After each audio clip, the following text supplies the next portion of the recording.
We contribute to the development of the technical program for the symposium. We work a lot with the teams in coordinating the reviews of the submissions for the symposium. And then, of course, the international workshop is primarily a tech ops structured and sponsored kind of event. The whole purpose of that workshop, or the primary purpose of that workshop, is to be a forum for the working groups to come together and really engage in the activity of those working groups. We organize our working groups into these different domains. So we have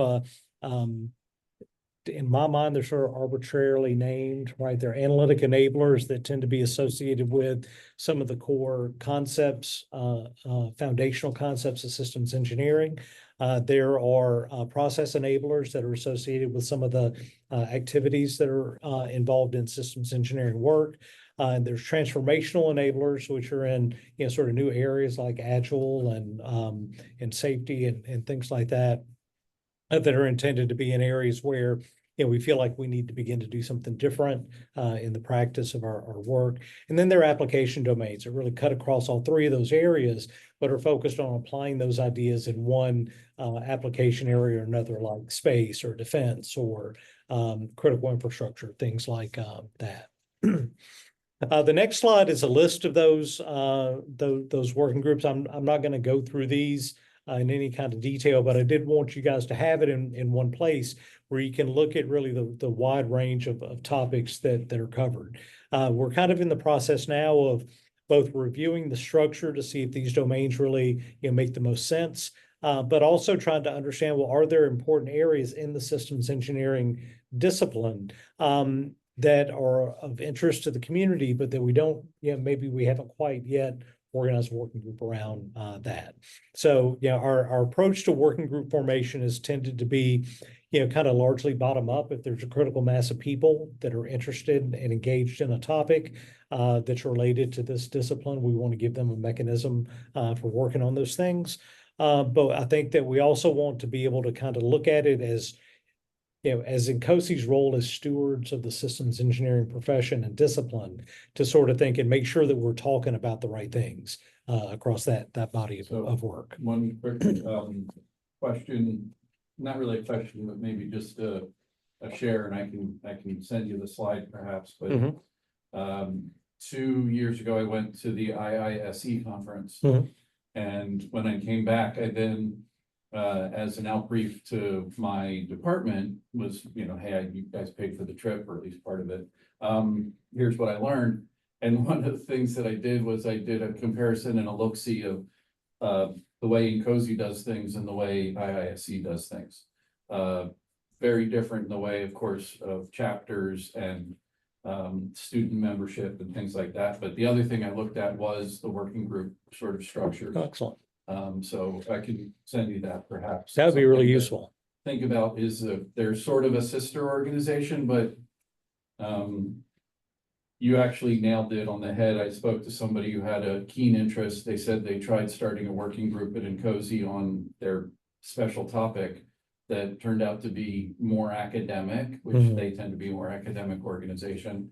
And they couldn't garner any interest in INCOSE, and so they stood it back down.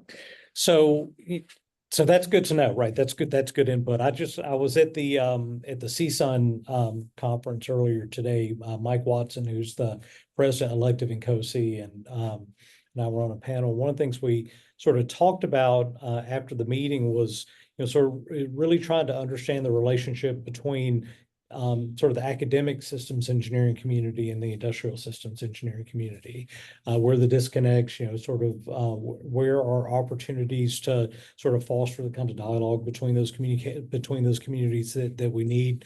One of the initiatives that we talked about trying to get started up was this idea of standing up an effort to look at what we call sort of the theoretical foundations of systems engineering, right? So there is a systems science working group in INCOSE. I tend to, is anybody a member of that working group? If not, I will go ahead and say this. If you tell anybody I said this, I'll deny it. But I refer to them as the systems philosophy working group. That's what David Rousseau would call it yeah. anyway, if he could. But I think that there's this idea there that is that there are ideas that we explore in, complex systems and system of systems and working groups that are kind of sprinkled throughout the tech ops structure, that we don't really in a systematic way sort of pull together and say, these are the theoretical pillars that underlie systems engineering. And I'm not even sure that systems engineering is even the right nomenclature for our discipline, right? We're not another kind of engineering like electrical engineering or mechanical engineering. It's sort of it's a holistic systems thinking based approach to design of systems. And I think we've sort of always called it systems engineering, but I think it's led to us having some difficulty in terms of how we interact with other engineering disciplines and how we explain to the community what we do and how what we do is different from and complementary to what others do. So I want to leave room for us, again, without being too shaky about these things. I want us to make sure that there's always room in INCOSE to talk about ideas like that. I mean, we're certainly not going to, turn the discipline up on its ear just to make sure that, we're famous in INCOSE about having lots of long discussion about what words mean and things like that. We don't want to do that, but we do want to make sure that we're communicating what we're doing in a way that's understandable to the rest of the world, so that they'll know how to leverage what we're able to do in the things that they're doing. When we look at the sort of working groups, there are all kinds of different working groups in INCOSE, and I sort of put this together to see if you could think about, maturity model or, some other way of thinking about sort of the different stages of engagement and involvement that the working groups are in. Some of them are new groups. They're just getting started. They're exploring new issues, sort of the storming phase of the storming, norming, and performing kind of thing. But there are others that are beginning to develop material, that are beginning to develop, white papers and concept papers that they're putting out in the community to enable, others to talk about their areas. There are others that, sort of reach this operational stage where they're developing guidebooks and they're, putting on workshops and things like that. And then you have some working groups that, especially in some core areas like requirements, that have been around for a long time. They've got a pretty mature body of work. The competency working group has developed a lot of material that companies are actually using as some of the foundations of their human capital development schema. And so we want to make sure that we're allowing for those groups that have sort of reached sort of an authoritative, status in their discipline. At the same time, though, we want to make sure that we're, sort of approaching this from a very holistic, integrated way, right? Any one working group is looking at a piece of the puzzle, but we also want to make sure that those groups are talking to each other, and they're collaborating with one another, and they're aware of how the piece of the discipline that they're working on and talking about fits in with the larger pieces. So that's sort of why I talk about, discussion and awareness and synthesis down at the bottom. And then we explicitly on the next slide sort of think about what are the ways that our groups need to be collaborating both within that working group, as we use a working group to bring together, industry and nonprofits and government and academia to talk about that topic, but also as we collaborate across working groups, as we collaborate between INCOSE and other engineering disciplines. There are conversations that, and as sort of a native of the engineering community, I feel okay saying this. Engineers are not the best communicators in the world, but we really need to be, because the work that we're doing is at the core of so many of not just the problems that our organizations are trying to solve, but the problems that are sort of core of trying to get society to the next stage of development. Carl Sagan has this great quote where he said, we've created this society that's almost entirely dependent on science and technology, in which nobody understands anything about science and technology. Well, how do democracies work, in that kind of a world, unless there are communities like the systems engineering community that can help bridge between those societal challenges and the technical possibilities? Sorry. Well, there we go. So one of the ways that the board of directors is trying to kind of articulate a way forward is to, through the establishment of strategic objectives and a set of tactics that are going to try to focus our activities. Some of those tactics, are, I say they're strategic tactics. That doesn't make any sense, but some of them are a little bit longer term. They're trying to get at what is INCOSE going to be, in 5 years, in 10 years.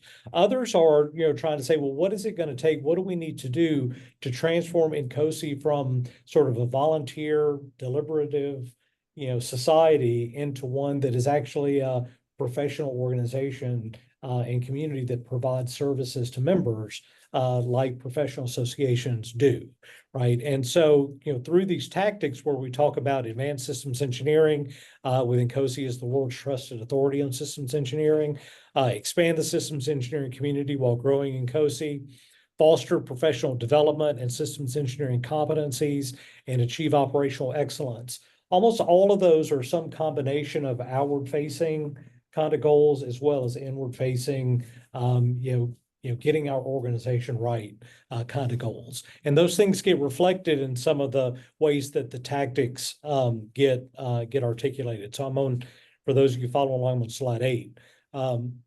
So some of these tactics are associated with really figuring out, what is INCOSE's role in education and training and curriculum development and things like that going to be. INCOSE has developed a lot of some equivalency agreements where you get a degree from a university in systems engineering that automatically qualifies you as a certified systems engineering professional. So we want to understand, what does that mean our responsibility is in helping those universities develop their curricula, or having the things that they're learning as they develop and teach that curricula in turn get reflected in the things that we understand about our discipline as we practice it in INCOSE. I've already mentioned the thinking that we're doing about, what do we want our position to be in terms of standards development.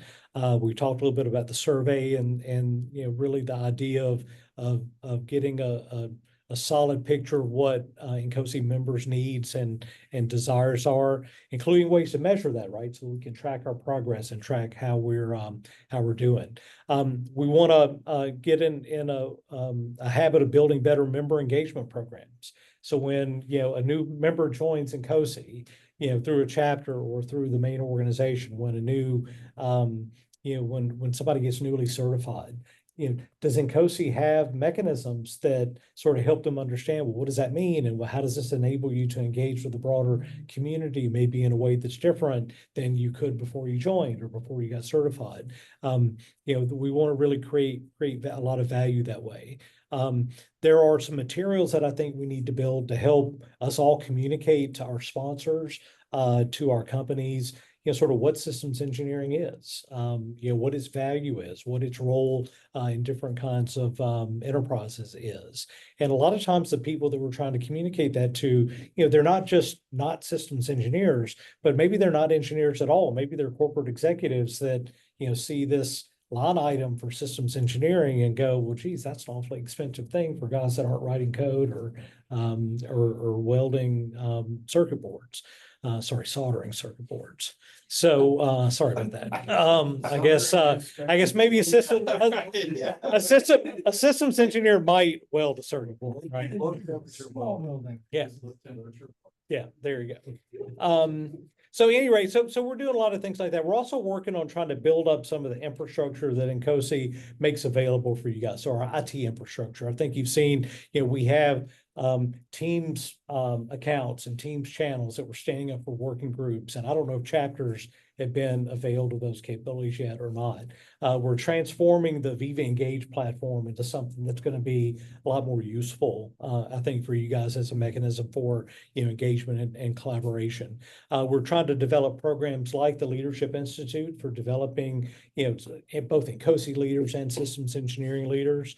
And we're trying to think about how does our publication roadmap really hold together? How do we look at things like the Systems Engineering Journal and Insight and the handbook and the CBOC and the the proceedings from the symposia. How do all those things really come together to form, sort of the body of systems engineering knowledge that we wanted to represent? And how do we make it available to the community in ways that are really useful? So a lot of those things are just sort of the blocking and tackling things that we're trying to work through. Can I give you one comment on that last slide? Yeah. One of the things that I had tried to give some feedback on, and maybe I wasn't articulating it well, was to look at when you look at the roadmap for the INCOSE publications, also look at the supply chain. One of the things that I lucked into was happening to see a call for papers for one of the issues of Insight magazine that I had an interest in. And I saw it like a week before the deadline. I put in an abstract, I got my paper published. That was for a 2022 issue, which, by the way, I'm only finally presenting at this year's IS. But when I said, there's no like one place to go to see what are the upcoming calls for papers in the INCOSE ecosphere. How do authors find out what is the future supply chain, where they're going to fit into providing input? I think that would be really helpful for the authors. So that's a really good insight, right? I think that we've tried to get the working groups to think a lot about having each working group kind of define a bibliography for their domain to say, look, if somebody is new to this area, what are the 4 or 5 things you say, look, you read these and that'll give you a sort of a snapshot of what our conversations are about. But not all the authors come from the working but not all and we want that, right? We want the perspective to not just be all an echo chamber perspective. But I think that likewise, we need to make sure, I'm going to use the term inside baseball. I don't really mean it that way, but a lot of times the way these products get developed is just through, the networks of the person that had the initial idea to develop an insight issue around system security or around complex systems or something. And I think that, we can do better than that. But I also think that our products are better when those calls are more broad and a broader cross-section of the community can contribute to those things. So I appreciate that. I appreciate that feedback. We may also be victims of our own success. Do you know how many papers are being presented at IS? I think it's literally 6 days, 6 tracks every day. I mean, it's a lot. There's almost too much of it. So to your point, some points we have to get more focused. Well, and it's interesting, we have to give people ways to navigate that massive body of work, right? So I'm also involved in AIAA, and so with the call for papers for SciTech just closed. They had over 4,000 submissions for SciTech. That's a bigger conference than the symposium is. It's bigger, they have more members than INCOSE does. But that's a huge number of abstracts, and 80% of those are going to get accepted. How can you possibly wade your way through 3,000 pieces of work that just come out of 1 week's worth of discussions? So what we do with some of the working groups is we take this slide. I happen to be the chair of one, and I work with 2 or 3 others. We started going back to some basic stuff like webinars. Working group can create a webinar, pump it out. We've got all the resources to do it. It's very easy to do. Well, I shouldn't say it's easy. It sounds easy, but there are other ways of getting it, because the working group, to me, the greatest thing is you get all these different people. Now, they all may say they love quality management. That's fine, but they're lying. Nobody loves we have quality to educate them once they get in, but but it's the different perspectives, and that's the great part of it. And it's easy to join. You can just pop online, just go into your profile and say, I want to join this working group. And it's a lot of fun. Everybody's very welcome. I've been trying to get people WMA to join for years, because this is where all the fun stuff happens. Okay. Although having said that, I think that you guys do a lot of fun stuff here. I was really interested in hearing about all the stuff you guys have going on. It is sort of an interesting phenomena, though. What I find, this is not universally true, but a lot of times people, they'll participate in chapters and chapter activities, or they'll participate in working group activities. And it's only a subset of people that they really do both, right? That are sort of facilitating, participating in more than one way of slicing through the community. Working groups are a great way, because they are global, because they have participants from all over the world. It's a great way to, build a network with people that are working in your area, but are doing it from really different perspectives and really different industries. We talk about how insular some of our working group communities are. We have an echo chamber here in the Washington metro area too, right? I mean, the conversations we have inside the Beltway are really different than the conversations that go on in a lot of the rest of the country, for good or for ill. But I think that it's sort of a great way to slice through the community of systems engineers in sort of a different way. And that's one of the reasons why, sort of one of my goals to come in and talk to you is to give y'all a mechanism to understand the different ways to be involved, some of the different things that are going on, and to let you know that you're welcome. Don't feel like I've got to choose between being a chapter member or being a working group member. We'd love you to do both. We sort of view it like, I don't know if any of you guys have a knowledge management, kind of background, but I don't know if you remember the old discussion of core periphery communities, right? You have these knowledge communities where you got a group of people that have a lot of rich interactions. They're the ones who are writing most of the papers and planning most of the activities. But then you have a broad set of people on the outside who are sort of absorbing that knowledge and observing it. And they come and go, they do some things, sometimes they'll volunteer for things. Our working groups really serve both those populations, right? They're intended to sort of be that core group that's writing papers and working on things. But they're also, sort of a knowledge center for people who either have interest or for whom it's relevant to come in and learn what the community knows about these different topics. So at any given, international workshop, you're going to find some of the working group meetings to be working meetings around a product, and some of the meetings are going to be like an introductory overview to what the working group is all about. I never want us to forget that, right? Because it's the people that are on the periphery of these groups now, they're going to be the core of these groups in the future. We don't want to lose sight of that. I want to just sort of quickly step through some of the other, there's some more tactical goals that TechOps has this year that are associated with building infrastructure for the Could world. I add one thing to your comment, to your points before you leave this? Yeah. And that's the international flavor of these working groups. My background is supporting DoD as well as commercial, but we have our telecommunications working group. When we meet, we've got people from Australia, Malaysia, Singapore, multiple places. We've got people from Australian DoD, we've got US DoD, we've got people all over the US, we got people in the Northeast. When you bring everybody together, there's this whole new world of systems engineering out there. The Australians they claim they don't do the same thing we do, we say vice versa.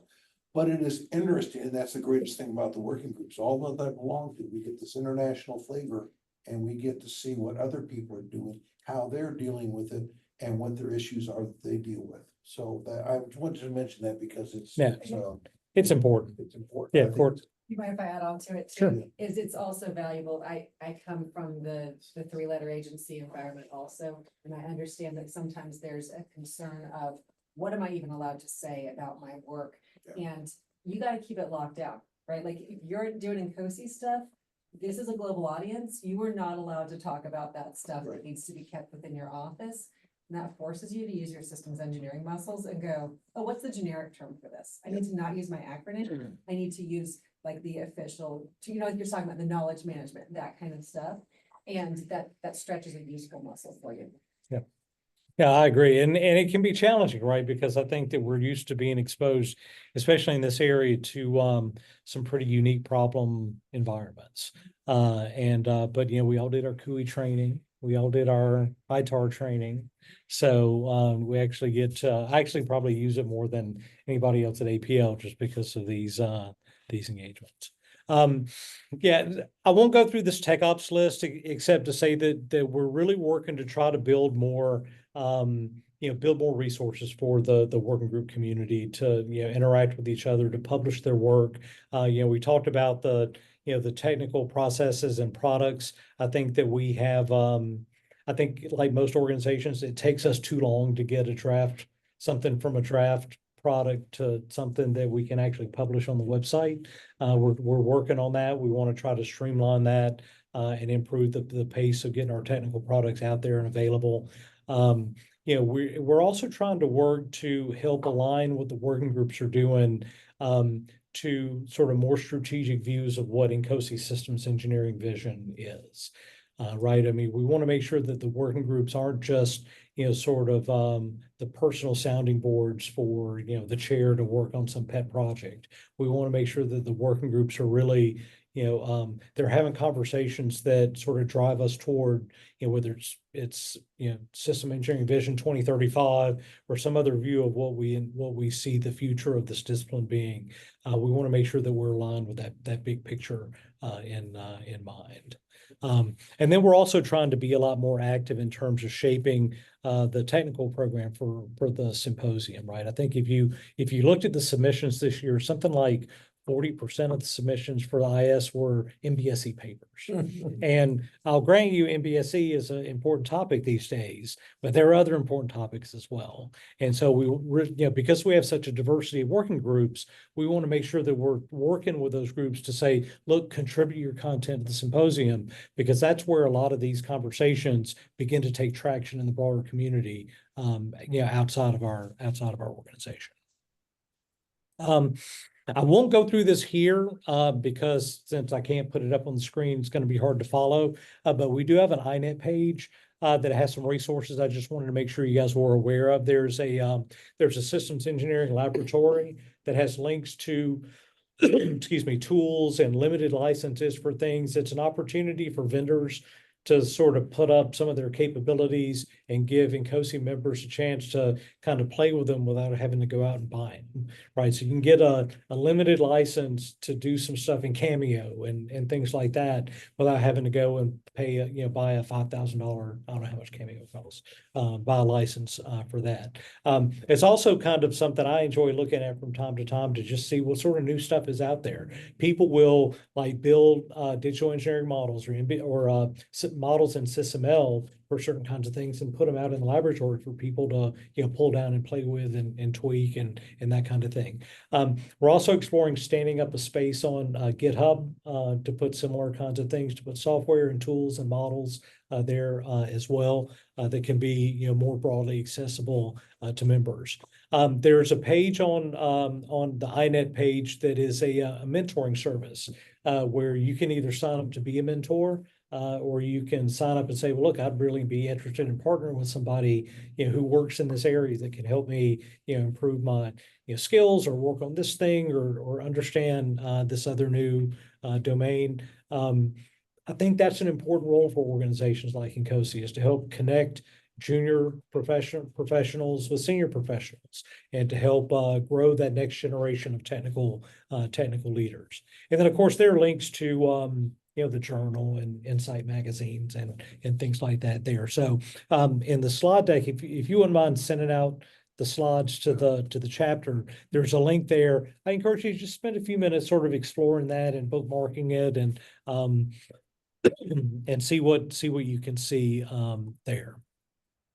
And then lastly, I did want to say just a quick word about the symposium. It's coming up the last week of July in Ottawa. I think it's going to be a really interesting event. Ottawa, if I don't know if those of you who've not been to Ottawa, it's a very cool it's a little city. It's not a huge city, but it's a little city, but it's really nice. I think I've got a link to a little promotional video for the thing in the slides. I won't play it since we don't have a screen to show it on. However, I did want to call attention to a special session on Wednesday at the symposium. Tech Ops has put together a special invited track of talks that are going to hit on a number of key themes. And it's just real quick going through those. So Tammy Katz, who's the tech director, is going to sort of give a more in-depth than this overview of INCOSE and what Tech Ops is doing to advance the practice of systems engineering. Bill Miller, who's the Fuse director, is going to report on the Fuse activities and sort of the progress we're making on those initiatives in terms of realizing the vision that's in the System Engineering Vision 2035. Ali Raz from George Mason University. Ali is the chair of the AI for Systems Engineering Working Group. They've just completed a primer on AI for systems engineers. And he's going to give a talk about some of the work that they're doing. Mike Watson and Dean Beal and Haifeng Zhu and Rob Fingerholtz are going to give a talk from a number of different perspectives on different parts of INCOSE that are dealing with topics in complex adaptive systems. There was just a complex systems conference held up at MIT that we participated in back in March. Rick Dove is going to give a talk on a new concept that their agility working group is working on about conserving energy and preserving capacity as a strategy for dealing with uncertainty. Alan Harding is giving a talk about his new sustainability working group. That's one of the new working groups that's just stood up. Bill Schindel, not Bill Scheibel. Bill Schindel is going to give a talk about some work that he's done around this idea of innovation ecosystems. And then Dale Brown, who's our assistant director for the analytic enablers working groups, he's involved in the smart infrastructure working group. So he's going to give a talk on smarter delivery of infrastructure. So I sort of view this as an opportunity to kind of take a sampling of some of the different things that are going on in working groups and, you know, giving people an opportunity to talk about it. It's kind of complementary to the submitted papers, right? These are things we reached out and asked people to talk about. But it's also a chance to maybe start new conversations about topics that aren't yet mature enough to write a paper that's going to be accepted in a refereed, kind of conference. But that yet it's important to begin a dialogue about. So if your schedule permits, I hope you'll come join us for some of these talks. And I think that may be it. Again, I appreciate the opportunity to come and talk about some of the stuff with you guys.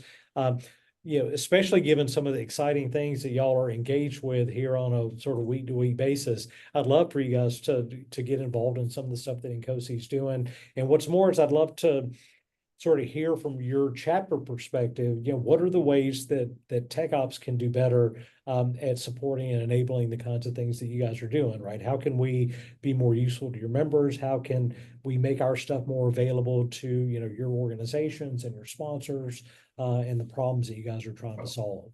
I mentioned I'm the deputy technical director. I'm going to be in that role for another year. Or another year and a half, I guess. And then after that, I will spend 2 years as the technical director. And so my whole goal is to try to be in a position to think very strategically about how we can, kind of work together from all these different points of view to really advance this vision of our discipline forward. So I look forward to that, and I look forward to more engagement with y'all. And if I can be of any help, or if you guys have any questions, let me know. All right. Thanks very much. Sorry, my voice gave out there at the end. This is the third talk I've given in 2 days on different things. So it's conference week. Moore's is this week, and CSUN is this week, and it just all comes together. But it's okay. I enjoy this kind of stuff. So thanks again. Well, thank you for making the time to come to speak with us and to be with us during our meeting. So does anyone have any questions, any further questions? I got one comment, and you had mentioned the importance of mentoring with older and younger generations, but there's also, I think it's important to know that sometimes, a system engineers come from a different background, maybe they're like electrical engineers, and then midway through the career, we switch over to system engineers, and we take the new assignment. And you're like, well, this is a different world, different vocabulary, similar concepts. There's a different lexicon. And I think that mentorship stuff can help even, close the gap of the learning curve for mid-career folks switching over. Yeah, I think you're right. I think that this idea of having, people who are academically trained in systems engineering is a relatively recent development.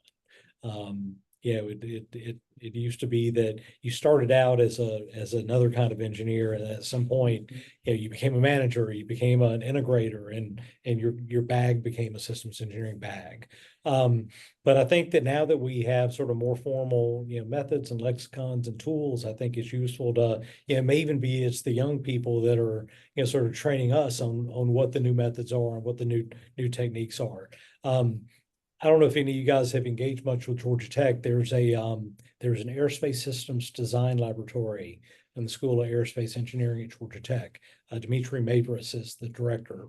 But it's in aerospace engineering, but it really is an applied systems engineering department. They get the way they structured their graduate program is that they take their courses, but then they also have these capstone project teams where industry groups, government groups come in, they pose the set of grand challenge problems, and then the students form these interdisciplinary teams to work on those problems. And they come in from electrical engineering backgrounds and aerospace engineering backgrounds.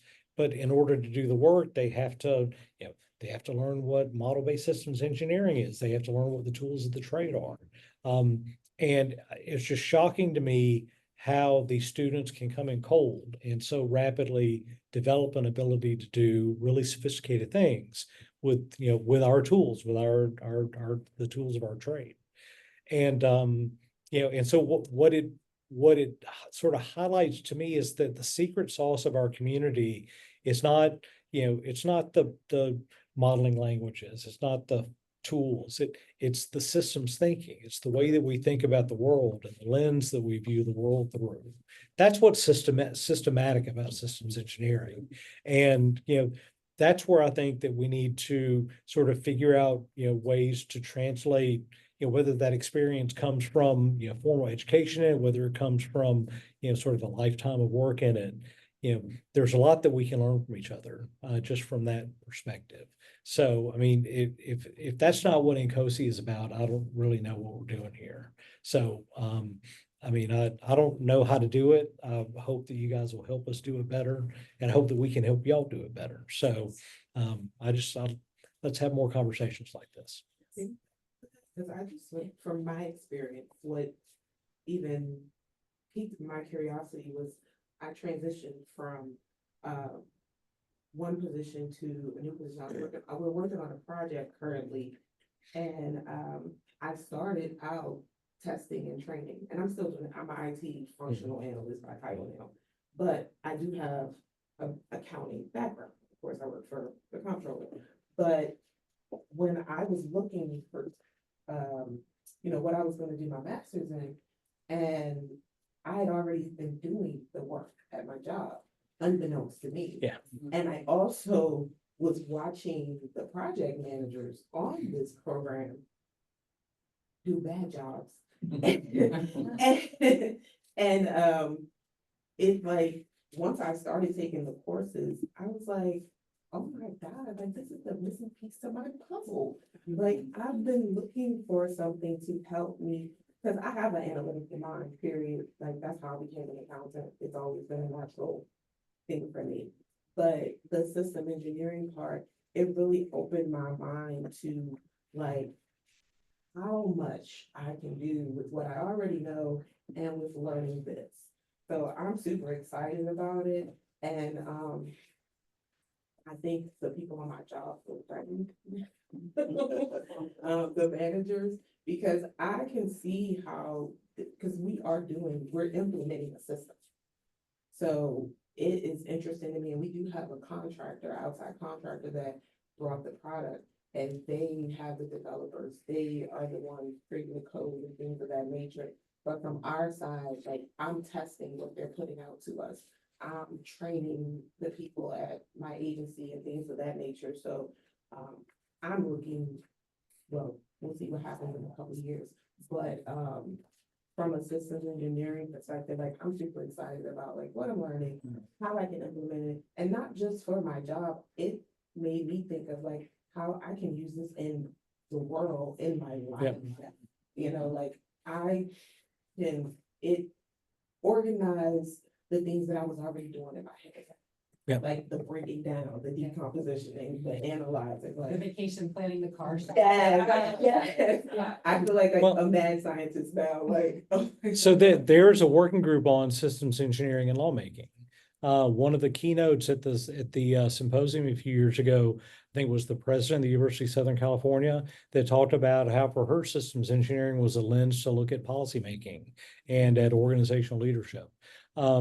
There's just as an aside, there's a thread on the chat that's sort of, talking about, sort of this question of lexicon and in terms and how we communicate what we do. And I just want to, for John, I want to say, I didn't mean to sound like I was disparaging the system science community. I think that the work they do is important, but I also think that it is one that we have to constantly be looking at through, the lenses of how it helps us. I think we can get caught up in the language discussion and it be nothing more than that. It's gotta be a discussion about meaning and understanding.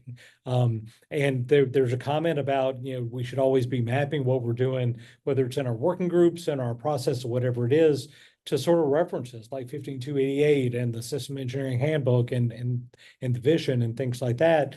But we should do it in a way that allows us to ask, well, does this mean that there are things that we need to be doing that we're not?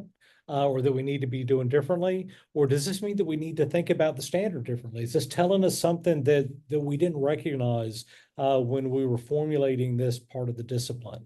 And to me, that's one of the really interesting things about systems engineering. And it's why, it's hard to think about how to do scientific experiments with systems, right? Fundamental experiments, right? Where you test hypotheses and things like that.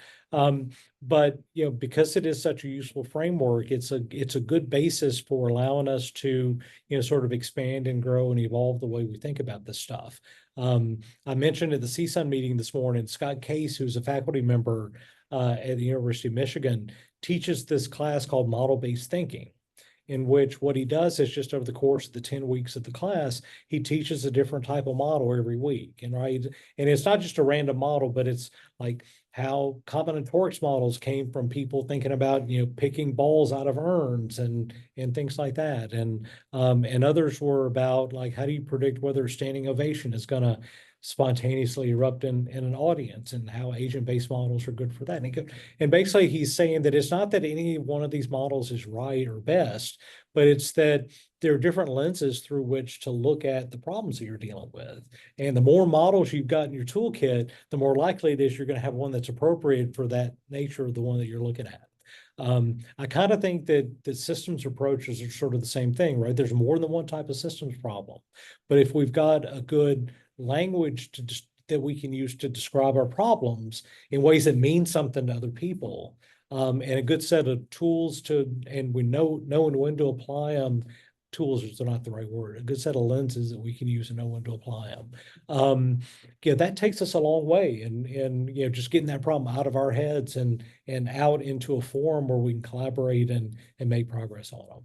So that's probably about as philosophical as I'll get tonight. But I mean, it's why I love this discipline, right? Because I think it's relevant to it's not just relevant to so many of the things that we do, but I think it's really important. I mean, it is the systems part of the problem is what makes most of the things we find hard, right? It's not that we don't understand electrical engineering well enough, or we don't understand, programming or computer science well enough. It's when we put together systems that are so large and so complex, how do we understand their behavior? How do we understand how they're going to interact with each other, how they're going to evolve over time?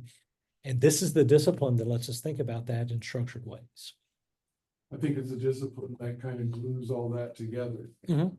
I kind of fell into it. I was working on a program with like 5 subsystems that were developed independently as little independent projects. Mhm. And then the customer said, okay, now we need you guys to put those together. Mhm. And we were still developing. The developers did not want to hear, hey, this subsystem has an interface here, and you need to work with them to define that interface. Yep. And we need to build a model to describe the system that we're building from these little projects you've had.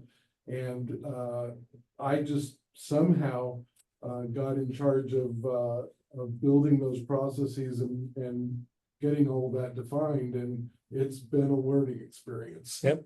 Well, no, as it should be, right? I mean, because it's something that no other discipline really has the tools and frameworks to think through about that. And I think it's especially hard with the problems we have to deal with today, right? Because it's not just about, collaborating across different parts of your project because they have an interface. It's recognizing that you've got to build interfaces with things that do not exist yet and to address needs that have not been articulated yet, right?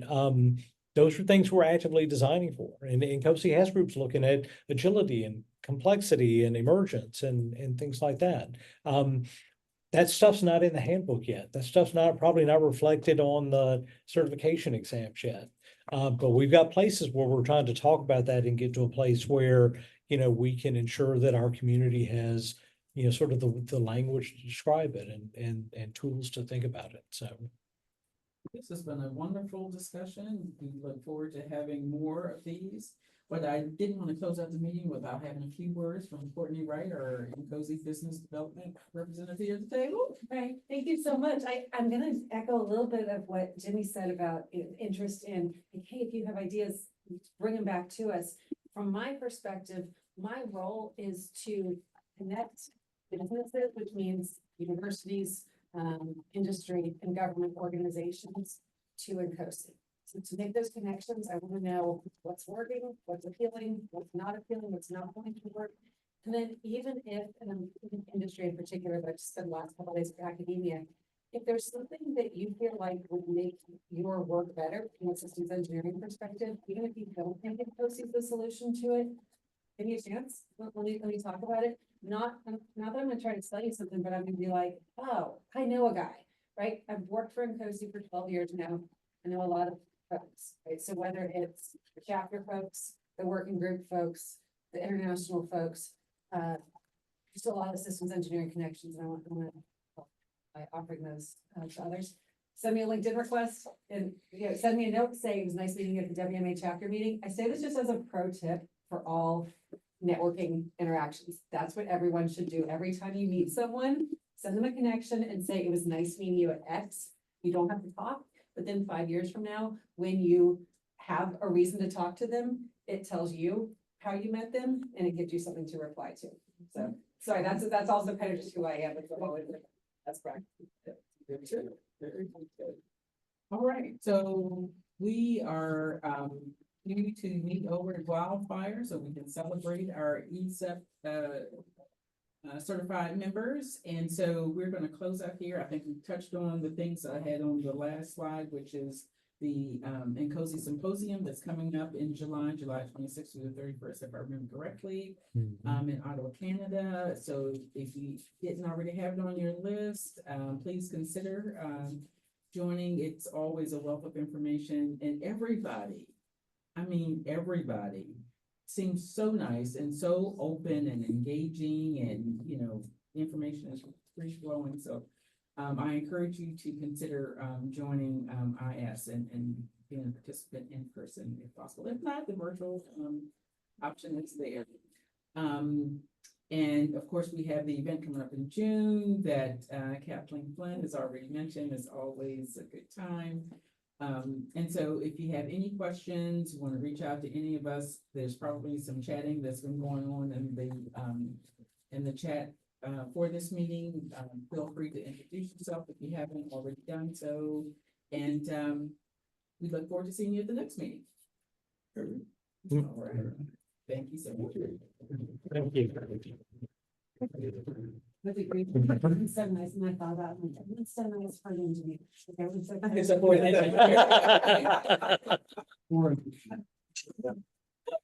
I used to have a sponsor who used to say that